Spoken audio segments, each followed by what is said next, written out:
A'udzu billahi minasyaitonir rajim. Bismillahirrahmanirrahim.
Bismillahirrahmanirrahim. Qaf. Artinya Qaf. Demi Al-Quran ya, hanya Allah yang tahu, sama kayak alif lam mim dan sebagainya. Wal Qur'anil Majid, wanya wawu qasam, demi ya, bukan wawu dan tapi demi. Wal Qur'an, wallahi wal Qur'anil Majid, demi Al-Qur'an yang mulia, Majid. Pak Majid iki bojone Mbak Nila ya, jenenge Majid. ternyata mulia. Try mulia ya bang ya. Majid. Bahkan ajibu apa domirnya? Ajibu apa domirnya? Hum ya. Hum ajibu. Ajaba ajiba ajibu ajibat ajibata ajibna ajibta ajibtuma ajibtum ajibti ajibtuma ajibtunna ajibtu ajibu hum ya, mereka merasa heran ya, tercengang. Ajib, wow gitu ya, mereka heran, mereka tercengang. Apa yang membuat mereka heran? Anjaa, dengan datangnya hum kepada mereka. Siapa yang datang? Fa'ilnya di belakang ya, munzirun, orang memberi peringatan, minhum, dari golongan mereka sendiri ya. Faqala, maka berkata, siapa yang berkata? Al-kafiruna, orang-orang kafir. Bagaimana mereka berkata? Hadza syai'un ajib, ini adalah sesuatu yang ajaib. Maksudnya sesuatu yang ajaib itu benar-benar dia mengagumi atau apa maksudnya? Ngece ya, wong kafir ngece, kok iso? Aida, apakah ketika mitna, kami mati ya, wakunna, dan kemudian kami menjadi turoba, tanah. Apa iya tenan toh aku nek mati moro-moro dadi lemah ya. Dzalika raj'un ba'id, hal itu sesuatu pengembalian yang tidak mungkin. Kadoan gitu loh, maksudnya kadoan dari diiyakan oleh hati dan nalarnya. Ora mungkin, mati ya barbar gitu loh ya. Orang kafir merasa bahwa tidak ada kehidupan setelah mati. Jadi Al-Quran ini yang mana di dalamnya banyak sekali memberikan peringatan kepada kita akan negeri yang abadi di akhirat ya. Isinya Al-Quran lah, isinya gitu terus ya. Akhirnya menjadikan kita hamba Allah yang berorientasi akhirat, berorientasi Gusti Allah, berorientasi ya, beruntung di masa yang selamanya kan gitu. Isinya Al-Quran seperti itu. Lah mereka orang-orang kafir itu nggak mau menerima isi dari Al-Quran, sehingga mundirnya apa? Orang yang membawa risalah ini siapa? Kanjeng Nabi Muhammad ya, tenanan mendapatkan celaan yang nggak karuan, hinaan, celaan, ejekan, nggak mau terima dia. Aneh sama Nabi Muhammad. Sing sampean gawa wi apa, risalah apa wi, mati kok dadi lemah. Kaya mungkin awake dhewe lho. Ya. Dhewe itu wis, maksudnya itu mati itu ya wis dadi lemah bar. Ya gitu lah maksudnya ya. Hajur jenazah dikubur, mari ngono hajur, dimakan cacing, dadi lemah. Ya sudah. Berakhir. Gitu loh. Wong wis kaya ngono mosok kabeh iso balik meneh. Ya gitu ya. Jadi enggak dia nggak mau menerima, gak teko, gak percaya nek Gusti Allah bakal bisa menghidupkan kembali ya. Aneh-aneh Muhammad. Kita itu sudah jadi tanah, nanti kalau sudah meninggal itu sudah jadi tanah ya sudah gitu aja dok, berhenti gitu. Nah, mungkin bisa dikembalikan lagi, dibangkitkan lagi, dihidupkan kembali, terus ada kehidupan lagi. Wis tidak mungkin Muhammad. Adhoan niku gitu loh ya. Dzalika raj'un ba'id. Adhoan niku sakatene itu terjadi. Qad alimna. Qad sungguh alimna. Kami ketahui ma tangkusul ardu minhum, apa yang tangkusu menelan ya, siapa yang menelan al ardu bumi minhum dari mereka, maksudnya tubuh orang yang sudah meninggal tadi. Ketika mitna, ketika kami mati ya sudah ditelan bumi ya. Kami loh benar-benar sudah tahu ya.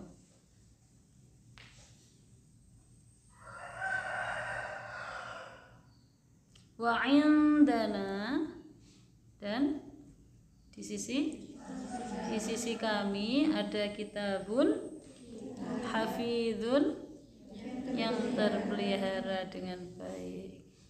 Ngeyel ya, salah ngeyel, lucu ya. Enak mbak di kelas ngono ya mahasiswa ya. Salah tapi ngeyel.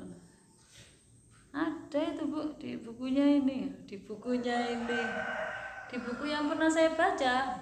Buku apa leh? Lupa. Ada nggak kayak gitu? Kamu punya teman yang kayak gitu nggak di kelas? Masa tuh? Sama apa ora iki? Sampean aja nganggep elek cah sing kaya ngono nek sampean durung iso. Ya, nek sampean durung iso yang lebih baik dari dia. Ya. Kudune piye? Sampeyan ngelokno arek sing aktif ya, sing vokal, ngeyel, tapi ternyata nggak bisa menunjukkan referensinya. Kayak ati sampean iki kok ngono sih cah kuwi. Nah, gitu ya biasanya dhewe gitu ya. Kak pareng ngono nek sampean durung iso benar-benar bisa punya referensi dan menyatakan sebagaimana apa yang sama referensi yang sama baca. Gitu. Jadikan itu motivasi. Jadikan teman-teman yang seperti itu sebagai guru yang bisa menyuntik semangat sampean untuk berarti nek ngono arek iku pinter ngomong yo tapi enggak berdasar. Nek ngono aku tak sing akeh maca, tak waca tenanan, tak golek tenanan iki teorine sapa, tak apalno jenenge, engko aku muni. Ya ngono lho ya. Engko aku muni nek kelas. Tapi berdasar. Ngono lho. Pernah sampean punya motivasi kayak gitu? Delok koncone ngono, terus akhirnya sampean termotivasi. Pernah enggak kayak gitu? Harusnya kayak gitu. Ya? Harusnya sampean kayak gitu. Kalau niat siap menyiapkan dirinya ya, menyerahkan dirinya, siap menjadi pejuang Gusti Allah, penerus perjuangan Kanjeng Nabi, kudu ngono. Artinya gak mek bondo-gonto tok ya. Iya tok, siap tok, tapi ora enek actionnya. Boleh. Actionnya bagaimana? Ya belajar tenanan. Ya. Muni ada dasarnya begitu. Paham ya? Itu namanya benar-benar siap menjadi penerus perjuangannya Kanjeng Nabi yang bisa dipertanggungjawabkan. Kami di batin tok ngono sih, batin tok ngono rek sampean yo tidak lebih baik darinya. Piye? Mahasiswa. Ya, mahasiswa lho sampean ya. Jadi belajar kudu belajar mandiri, golek-golek dewe, sudah beda sama ketika jadi siswa dulu, tiga IPR dhisik baru belajar. Saiki gak ngono. Ya. Itu rajin golek-golek dewe maca. Terus ditulis, Mbak, kalau sampean punya penemuan, punya ketemu ini pikirannya ini gitu ya, ada namanya siapa kayak gitu ya, sampean tulis. Biar terbiasa bunyi menurut. Nah, misalnya ya, apa teorinya siapa? Alhamdulillah. Begitu. Kan pakai teorinya siapa? Pakai teorinya Abraham Maslow. Oh ya, oke. Kan pakai teorinya siapa? Teorinya siapa? Ya, jadi nek lihat ayat ini benar-benar melihat sosok orang yang salah ngeyel. Nah, ngono lho ya. Indana kitabun hafid. Kami lo punya kitab yang terjaga. Munine lo gak ono sing muni koyo ngono. Bahwa ada kehidupan setelah mati rene. Gitu. Aneh ya. Teromong. Bal bahkan kadzabu, mereka mendustakan bil haqqi, dengan kebenaran, lama ketika atau manakala jaa datang fahum mereka fi amrim marij, dalam keadaan yang kacau. Ngomong tok sajane ya ora enak gitu loh. Ora enak kita bermarut yang dia sampaikan. Apa ya, dia mungkin merasa lebih dulu ada dari Muhammad ya. Dia sudah punya nenek moyang nenek moyang ya, bukan kakek moyang ya. Nenek moyangnya itu sudah orang yang terpandang, ditokohkan. Yo rene ajaran koyo ngono. Akhirnya dia merasa bahwa maksudnya agamanya nenek moyangku dari dulu itu lho ora enek sing ngajarkan ada kehidupan setelah mati. Ada loh kitabnya. Kitabnya lo terjaga, di sisi kami ada itu kitabnya. Tapi apa kata Allah? Oh boy, mereka itu mendustakan kebenaran. Yang mereka lakukan itu adalah mendustakan kebenaran ketika datang kepada mereka kebenaran itu. Jadi begitu ya. Dan mereka itu dalam kondisi yang kacau balau ketika kebenaran itu datang. Ini ya Mbak, ini yang bisa kita ambil. Nafsu ya, nek wis kadung dadi hambane nafsu ya. Kalau bucin itu apa? Budaknya cinta. Berarti saiki kita bikin istilah busu. Budaknya nafsu, bunaf. Bukan bucin tapi bunaf. Budaknya nafsu. Manusia itu kalau udah jadi budaknya nafsu itu kayak tuannya ini, sang nafsu ini itu sudah kayak yang kuasa, yang akan selalu dibela sebagaimana bucin ya. Orang itu kalau sudah bucin koyo opo eleke bangga ketok mati, siap dia di depan sebagai orang yang membela yang dia cintai, makanya namanya bucin. Nah, kalau di sini tadi disampaikan, digambarkan bahwasanya kalau manusia itu sudah jadi bunaf, apa tadi? Sudah nafsu tadi itu ya. Ya sudah. Dia akan selalu membela nafsunya gitu loh. Meskipun nafsunya itu enggak benar. Karena apa? Karena nafsunya selama ini sudah membuat dia enjoy gitu loh. Hidup enjoy, hidup enak-enakan, hidup sak sere gitu. Lah kok moro-moro enek sing merubahnya. Lanjut ya Mbak ya. Itu tadi ya. Gambaran orang yang enggak mau berubah itu bisa jadi memang sudah menjadi munaf. Ya, sudah jadi bunaf. Wis sampean iso titeni wis ta. Sampean kok di tengah-tengah komunitas. ya, yang uangnya diajak berubah, lah mesti wis kadung karena sudah terlanjur PW berada di zona aman. Nyuwun sewu ya, nyuwun sewu. Ini ya karena kita itu zaman-zaman ki calon pendidik ya, calon pendidik. Pendidik itu sama dengan agent of change. Ya, apa? Agen perubahan. Zaman kalau menyiapkan dirinya jadi pendidik, penerus perjuangan Kanjeng Nabi lewat jalur pendidikan,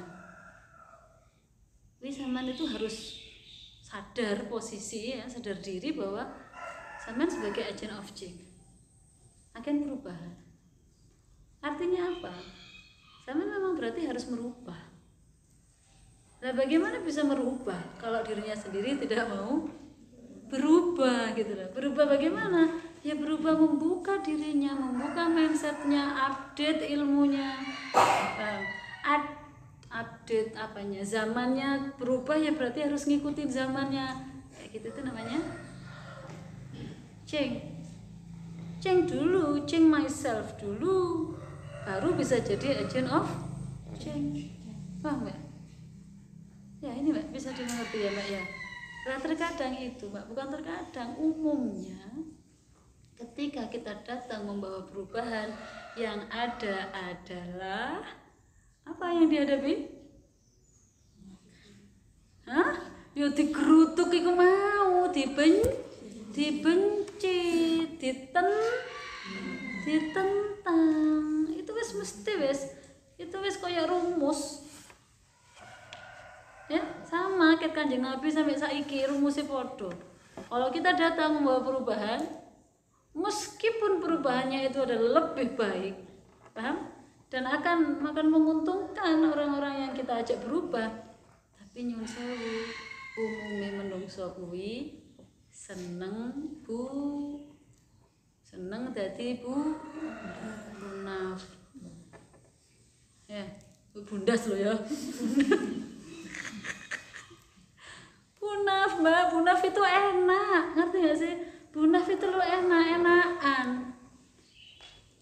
Ya zona aman itu loh sudah dinikmati tahunan gitu loh, bertahun-tahun. Lah kok kabeh dirubah yang nantinya aku harus kerja keras.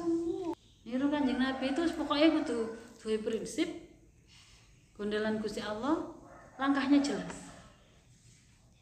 Dan harus berkualitas. Ya. Makanya tadi tuh ya, banyak baca sendiri, kuliah apa jenenge kulaan dhewe sing temenan. Nek gak bisa baca tanpa menjadi tugas kuliah ya berarti sampean kudu kuliah terus. Lah ngono ta berarti ya. Nek wis esuk maksa awake baca tanpa ada tugas kuliah kok baca, berarti wis cukup sampean gak usah kuliah, wis 2 S3 wis cukup kulaan dhewe. Tapi kalau sampean merasa bahwa diri sampean ndak bisa baca ketika tidak ada tugas kuliah, berarti harus kuliah, nyantolno awake ndek kuliah selanjutnya. Untuk apa niatnya? Ya niatkan untuk meningkatkan kualitas diri dalam mengemban amanah yang Allah berikan. Wis niatnya mek ngono tok. Asal liyo-liyone. Ya. Begitu. Jadi ini loh. Ini adalah gambaran betapa Kanjeng Nabi itu ketika diturunkan di tengah-tengah orang Arab Quraisy itu kondisinya benar-benar fi amrim marij. Kondisi mereka itu benar-benar kacau. Peradaban manusia yang paling kacau itu ya di Arab. Wis salah, urepe itu penuh konflik, memang hidup dengan konflik orang Arab waktu itu, pra-Islam itu. Sampai anaknya dhewe wong anak wedok lho dikubur hidup-hidup ora ya wis. Ya. Mbek ae anake diopeni tetek iki menungso anake dikubur hidup-hidup karena malu ketika punya anak perempuan. Ora ya wis paling pol-pole sak elek-elek peradaban. Kanjeng Nabi diturunkan dengan membawa risalah kebenaran Islam. Sen ini sama dengan berbeda, sama sekali berbeda dengan apa yang sudah diyakini oleh orang-orang Arab. jahiliyah orang Quraisy waktu itu. Bayangkan asing.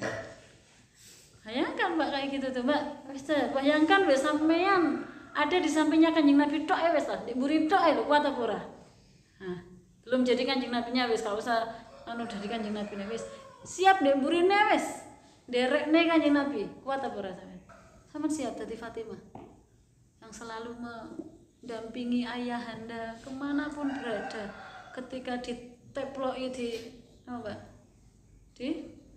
Lempari kotoran si Sayyidati Fatimah ya putri tercintanya itu yang membersihkan kotorannya dari bajunya ayahandanya. Coba itu kita bisa nggak kayak Fatimah itu? Itu terlalu tinggi bagi kita. Saiki apa yang bisa kita lakukan? Coba berubah. Itu penting banget ya. Mau berubah, mau merubah diri dari yang sebelumnya belum pas, apalagi momentum tahun ajaran baru. Tahun baru ini loh ya, maksudnya bukan tahun ajaran baru. Tahun apa ini? Tahun baru Islam ini. Kita jadikan momentum, Mbak. Kita list apa yang menjadi kekurangan kita di tahun-tahun kemarin, ya. Kita list dulu apa ya, gitu. Yang kemarin apa masih takut untuk berbicara. Masih apa itu jenenge ngaji nih si dereng sae ditulis saya tulis saja apa ya sudah harus dirubah sedikit demi sedikit dirubah gitu. Berani Mbak, berani tampil beda sama nanti di tengah-tengah keluarga sampean ya ngono ae indikatornya ngono ae malah sederhana. Berani tampil beda dari sebelumnya di tengah-tengah keluarga sampean. Ya nggak sih? Gimana? Siapa yang sudah merasa sudah cukup baik sehingga tidak perlu ada yang dirubah? Sudah? Ada yang seperti itu sampean? Ya tak adukan selamat ya. Coba lah itu, coba. Soalnya pancen berubah itu mboten gampang. Apa yang dihadapi ketika berubah? Cacian, makian, dilokno ya. Dia Pak Non Mbak. Ya Pak Non Mbak. Di apa niku jenenge? Kata-kata sindiran niku lho Mbak. Alah saiki wis mondok sok suci alah. Nggih mboten tuh. Enak gak sih Mbak dapat kayak gitu tuh? Enak gak? Digituin enak gak? Ya memang begitu yang harus kita telan. Gak enak tapi harus ditelan, harus dihadapi. Ngono loh.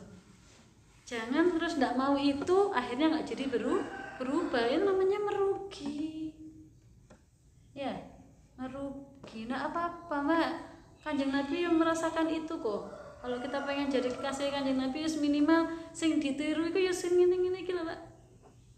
Kanjeng Nabi dilokno kuat, panggah ndongakno sing ilokno ya kuwi sing ditiru wae dhewe. Ngono wae. Gitu. Oke.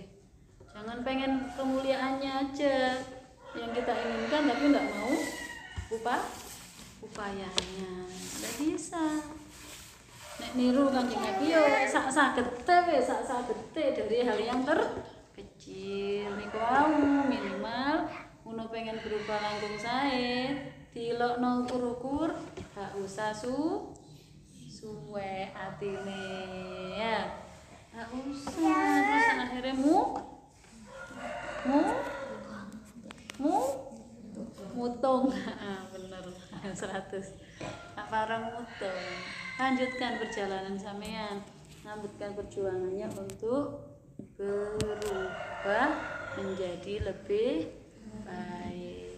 Ya ngene iki lho Mbak. Nek ayat Quran kita baca mbek dirasakno ya, mbek dirasakno bukan sekedar diangen-angen maknane tapi juga dirasakan betapa bagaimana yang dirasakan Kanjeng Nabi waktu itu gitu loh. Jadi Kanjeng Nabi seorang diri bayangkan. Untungnya beliau punya istri yang luar biasa ya. Untungnya beliau dikasih keponakan yang siap untuk membantu. Untungnya beliau ada putrinya yang sebegitu baiknya. Untungnya. Jadi ini juga ayo kita jadikan sebuah rumus selanjutnya, ya. Kalau rumus yang pertama tadi bagaimana? Membawa perubahan selalu dihadapkan pada tantangan, ejekan, cacian, makian. Itu rumus yang pertama. Tapi ini rumus yang kedua juga jangan sampai hilangkan. Ketika kita dihadapkan dengan tantangan yang begitu tidak baik, ya, tidak mengenakkan hati, nyesekno hati. Tapi ingat ini rumus yang kedua. Allah tidak akan pernah membiarkan Kanjeng Nabi sendiri. Pasti Allah kirim bala tentaranya, baik itu berupa manusia maupun yang bukan manusia. Nah, itu rumus berikutnya, Mbak. Jadi nggak perlu mutung, nggak perlu kecil hati, nggak perlu merasa sendiri. Allah itu loh pasti akan backingnya WDW, akan mengirim bala tentara, mengirim teman. Mesti nek bolone. Nek wonge pengen apik mesti diparingi bolo, nggak mungkin dhewean.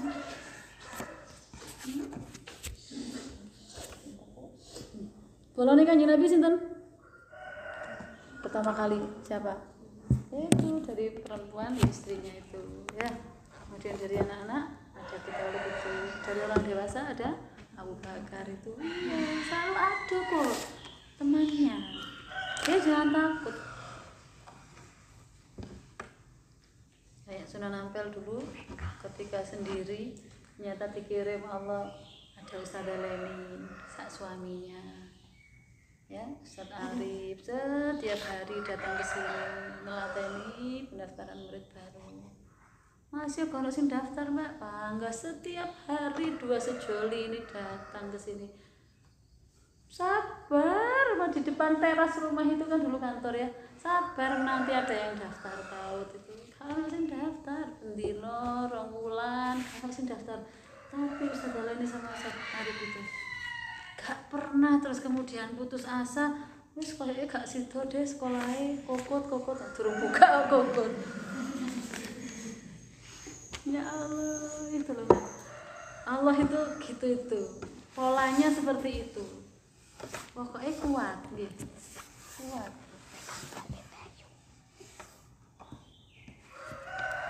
Yang kita hadapi amrim marija.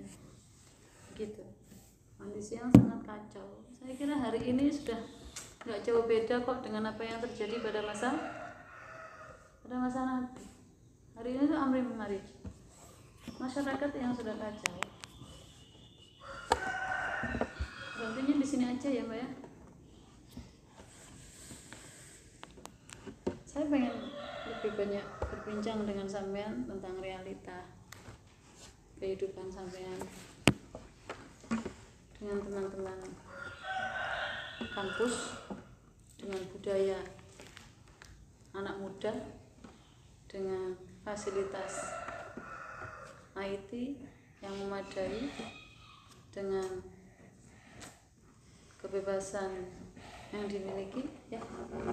Coba itu bincang santai aja dengan kita kontekstualkan dengan teks yang barusan kita baca. Kulaan ilmu artinya belajar. Iku ya nek ilmune ya apa belajar. Ya apa carane belajar. Ya. Belajar carane belajar. Kami budal kuliah yang penting mlebu mari ngono ngerjakan tugas, malah nilai lulus wisuda beres. Enggak seperti itu. Tapi ada caranya belajar. Sehingga kulaane sampeyan niku iku bener-bener bisa terjual. Layak jual. Dan sampean diterima jadi penjual yang diterima oleh pembelinya. Itu nek caranya. Astagfirullahaladzim. Itu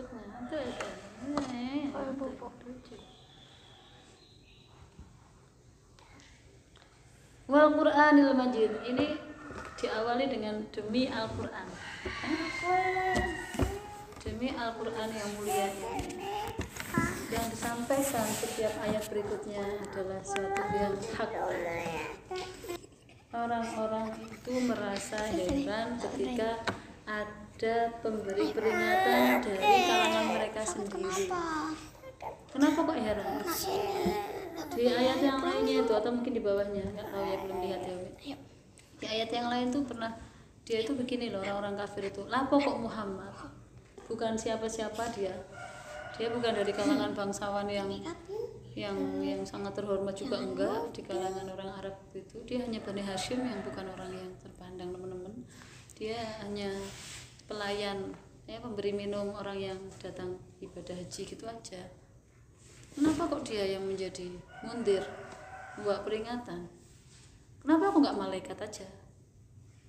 Gitu loh maksudnya itu ya. Halah wis pokoknya wong kok nek wong ingkar itu wis gak kurang-kurang ya. Yang disampaikan itu loh wis pokoknya enek aja gitu loh, alasan untuk tidak mau terima kebenaran lah, intinya kan begitu.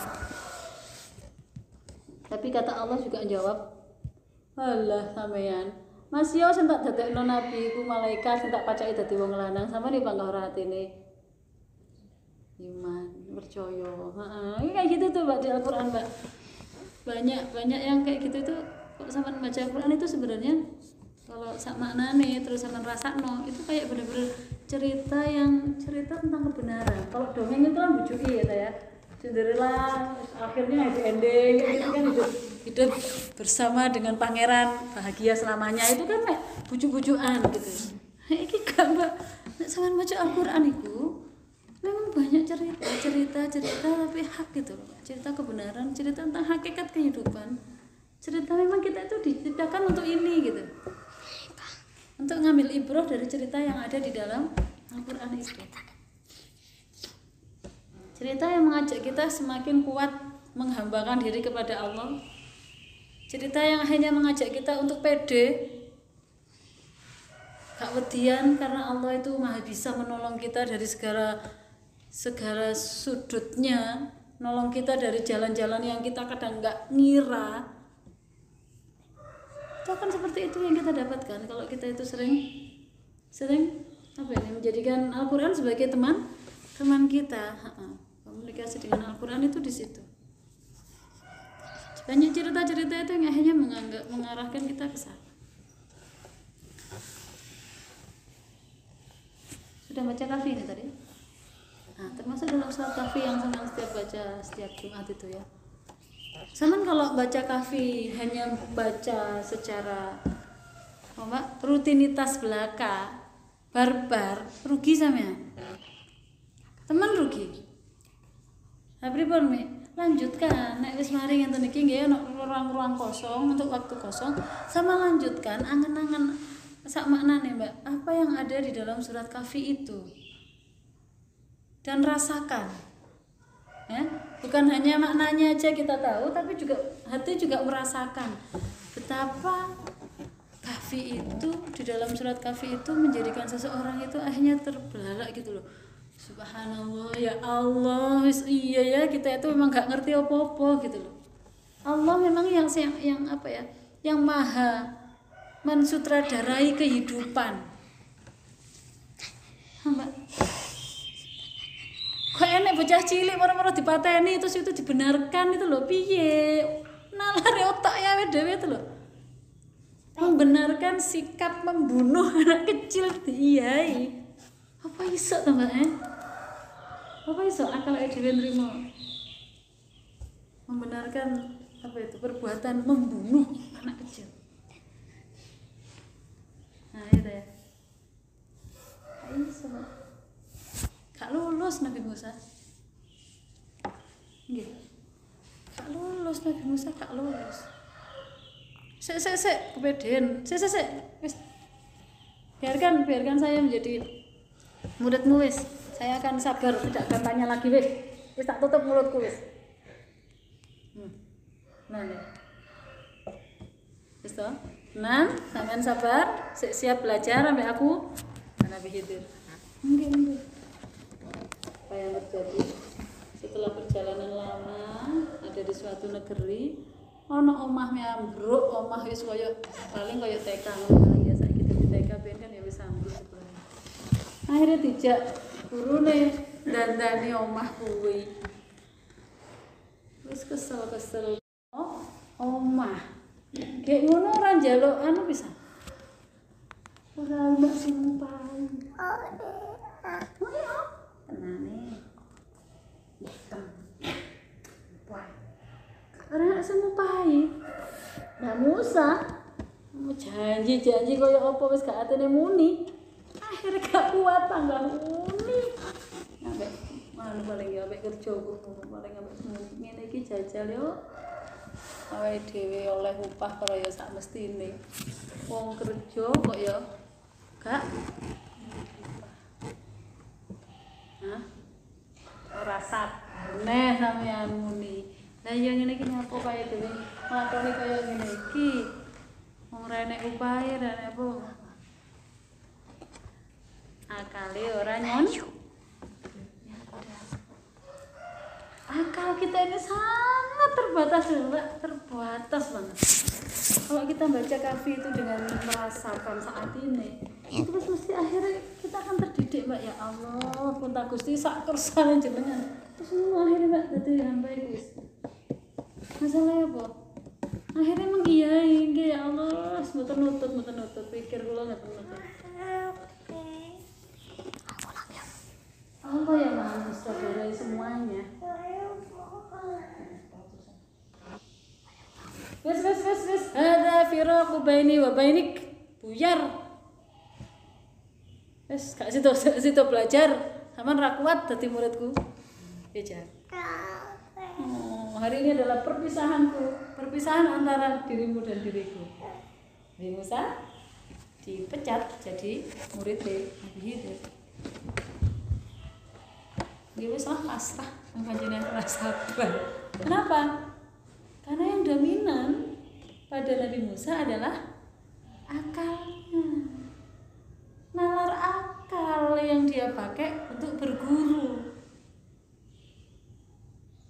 Gak nutut, gak podo logika akalnya dengan logika keimanan. Wes ngene Nabi Musa, sadurunge sampean wis tak bebasno, tapi tak duduhi dhisik. Dasar yang menjadi perbuatanku tadi sejak kemarin iku sing sampean kabeh gak trimo iku. Tak duduhi ya Musa. Sing nomor 1, kapal perahu yang kita tumpangi tak bolongi, tak rusak. Ya ta? Ini soalnya kapal itu gadai tiang sae. Dan di seberang sana ada penguasa dolim yang akan merebut merampok kapal-kapal yang berlabuh di sana. Kecuali kapal-kapal sing rusak. Jadi gak sida di moh kapal rusak moh. Makanya kita rusak dan gak dirampas.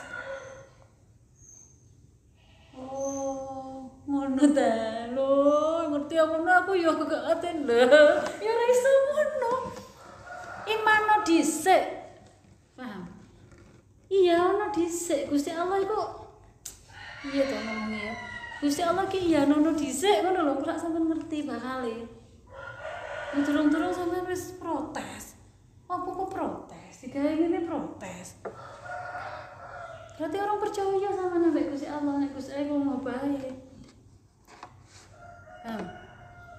Yang pertama, yang kedua, lu arek cilik tak pateni. Yo mesti ae, sampean gak ngerti sampean ampun-ampun. Sampean nek percaya Gusti Allah, sing tak lakoni sing dilakoni gurumu iki atas perintah Gusti Allah kabeh gak mungkin salah. Termasuk bocah cilik tak pateni nyapo.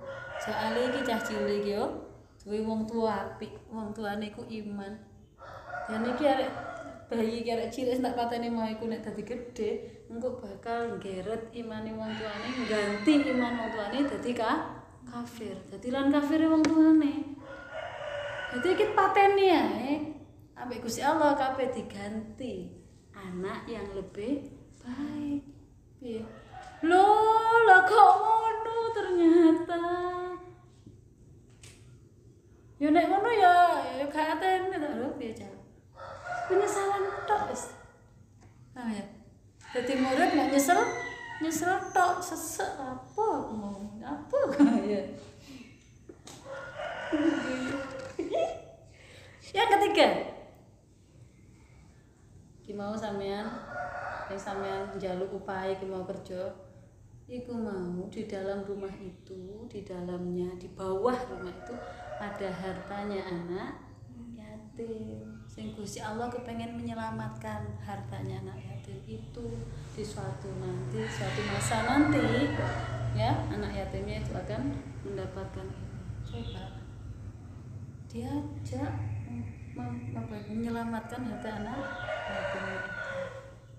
Di Al-Quran itu benar-benar cerita banyak sekali di dalamnya, cerita tapi bukan sekedar cerita biasa, tapi cerita yang bisa membuat mental atau ini loh, psikis ya, atau kejiwaan atau karakter seseorang itu benar-benar menjadi hamba Allah yang out of the box, yang melampaui batas umumnya manusia, tapi benar-benar ya realistis. Artinya ya kalau mau diberi tanggung jawab ya berarti harus bisa amanah, harus memantaskan diri begitu, nanti Allah akan kasih. Tapi jangan takut.